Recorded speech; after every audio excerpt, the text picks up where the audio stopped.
Let's now bring in founder of the National Security Institute at George Mason University, Jamil Jaffer. Jamil, it's been a while. Thanks for hopping on with me.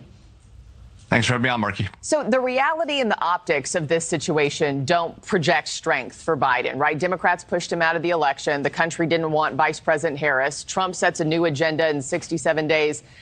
What can he really accomplish from this meeting, you think? Well, look, it's obviously a challenging situation for the president. It's his third meeting with President Xi. It comes at a time when President Xi is coming for the APEC conference to Peru, a place where they're about to inaugurate a $1.3 billion port just in the United States' backyard. So obviously a challenging situation. I think the best thing the president can do here is to project American strength, talk about how the United States has always been there for South and Central America, that there remains our neighborhood, and that we are a Pacific power and we intend to project power not just into Latin America, South and Central America, but into the larger Pacific as well, including our relationship with the Quad, India, Japan, and Australia. Yeah, maybe just a moment of reflection for the two. It's their first known interaction since their phone call back in April. Jamil, China has been expanding its influence in our hemisphere, including a $1.3 billion megaport in Peru, where, as I just mentioned, the summit's taking place. What's your read on that and what their ultimate goals are? Well, obviously, it's a big concern. This port that they're building at Shanghai could not only be used for commercial shipping, which is obviously a key part of the effort, but could be a base for Chinese warships as well. That should be a concern for the United States as China seeks to project its power beyond the Indo-Pacific region and into our neighborhood in South and Central America, Latin America. That's obviously a concern. China intending to indicate that it is a rising superpower and that it has a role not just in our region, but also in Africa and other parts of the globe. That's a concern for the United States as we look to remain a key superpower in the global environment. Yeah, and also just looking forward here, Jamil, I mean, we all saw Presidents Biden and Trump meeting yesterday at the White House. Trump takes over in 67 days. What's China going to be watching for in this White House transition process?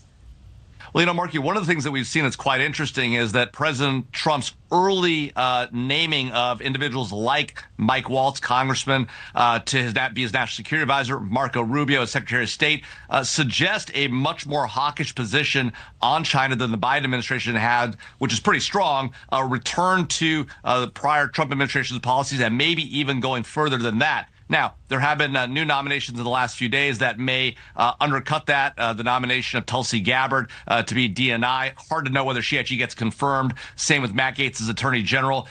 Very hard to see if he gets confirmed. But it does send something of a mixed message. But at least those early on national security nominations of people like Waltz and Rubio do suggest a return to the Trump hawkish position and maybe even going further than that, Mark. Yeah, I was going to ask you about those very picks. So you took that question right out from under me. Let me ask you about tariffs then. President-elect Trump said this in Pittsburgh just a day before the election. Take a listen. I've told China, you want to sell, we're going to have a good relationship with China, hopefully. I want to have a good relationship. But you sell fentanyl into the United States through Mexico, we're putting a 25% or so tariff on until such time as you stop doing it. Yeah, so Jamil, how far do you expect President-elect Trump to actually go with these tariffs? And will it cause a drop in fentanyl sales, or kind of what will the end game be there? Well, look, it's clear that we have got to get tough on China when it comes to fentanyl. It's killing tens of thousands of Americans a year, if not more than that. And it's all coming, those precursors are all coming through Mexico to the United States from China. So it's a huge problem, and President Trump is right to call it out. Now, this question of 25% tariffs across the board is hard to imagine. It will, if the president does do that, it will increase inflation in a significant way. It will harm the average American. I don't think the president is looking to do that. I think what the president's likely to do is to focus on more elite, higher-end goods that will no doubt raise prices as well. But I think it's not likely to be the case that the president imposes that tariff on, you know, T-shirts and the like that would affect the average American in a significant way. Jamil Jaffer with the National Security Institute. Thank you so much, as always. Appreciate your time. Thanks, Marky.